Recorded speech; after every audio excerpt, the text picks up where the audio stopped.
Welcome back to Fix Your Apps. In this video, we'll show you how to hide your collection on Facebook step by step. If you're new to the channel, make sure to subscribe and hit the bell icon so you don't miss out on our helpful tutorials. Step 1. Open the Facebook app on your Android device. Once you're logged in, you'll land on the home screen. Step 2.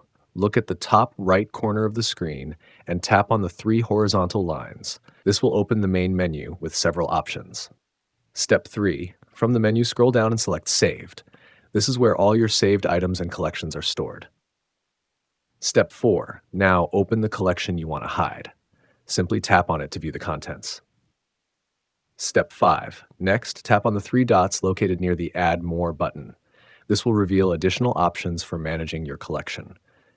Step 6. From the drop-down menu, select Privacy Settings. Here, you can control who can see your collection. Step 7. Finally, choose Only Me to set the privacy of your collection so that it's visible only to you.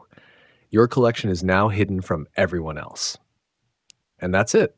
Thanks for watching and see you next time.